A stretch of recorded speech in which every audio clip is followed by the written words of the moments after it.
سلامونه قدرمنو هیوادوالو په دې هیله چې جوړ روغ او خوشحاله اوسئ. قدرمنو هیوادوالو لکه څرنګه چې تاسو پوهیږئ موږ تاسو ته ویلی وو چې موږ خیوې ولسوالۍ ته راغلی یو او دلته ډېر زیات داسې کورونه دي چې له ډېرو ستونزو او مشکلاتو سره مخ دی.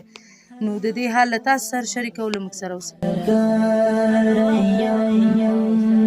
کله چې دنیا ته زه راغلی یم هر وخت له غمو سره ملګری یم هر وخت له غمو سره ملګری یم.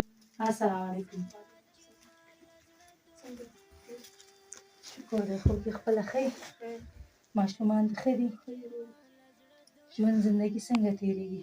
ژوند زندګي اوس ډېر مشکلاتو سره مخ یو. اوس خاوند مې تېر حکومت کې و، بې خپه باندې ولګېد، ګوټ شو، کار روزګار نشي کولی. حکومت کې کار کوو؟ او هېڅ شی هم نه لرو. 2 ماشومان مې لورګانې مې دوه. ښه. اوس کور کې بیخي مالګه هم نه لرو، داسې ناست یو. کله یو کس ډوډۍ راوستی، کله بل راوستی. نو چې ستا د خاوند په خوږ دی، نو دا د کور ضرورت په څه پوره کوئ؟ د کور کرایه په څه ورکوئ؟ یو بل چېرته کومک وکړي، موسسو له خوا نه دې طرفونو نه کومک نه دی شوی. اوس خپل پردی هم ډوډۍ راکوي. 2 ماشومان دي دي؟ کور هم پردی دی؟ اوس تاسو د شپې لپاره څه لرئ؟ نه، 2 پیاله وریجې غرمې وکړلې، ولټې وخوړلې. ځان سره یوازې او اوړه؟ صندوق ته یو شی هم نشته. قدرمنو هیوادوالو، راځئ د دغې خور کې دا د اوړو بکس ګورو چې پکې اوړه شته یا نه.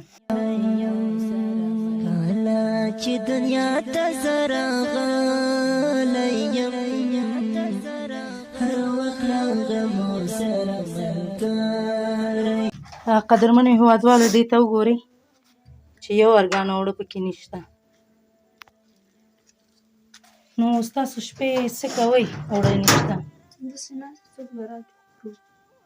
او که بیا درنې کې د ماشومانو ته څه ورکوئ؟ تاسو خو بیا هم زغملی شي. که دا درنه وغواړي ته څه ورکوئ ورته؟ نشته ځکه چې قلم څه به وکړو. نو دا ماشومان ته وږي سملی؟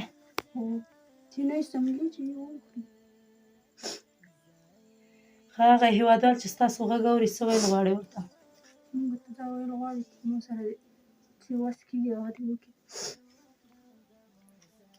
ښه قدرمنو هیوادوالو، تاسو د دغې خور کې غږ مو واورېده چې خبرې کوی نه شي، د ډېر درد و تکلیف د لاسه.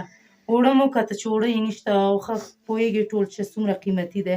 نو هیله کومه که د دې لپاره نه، د دې ماشوم لپاره مرسته وکړي، ځکه چې دا خو ماشوم دی، په ښه او بد نه پوهېږي، دا غواړي.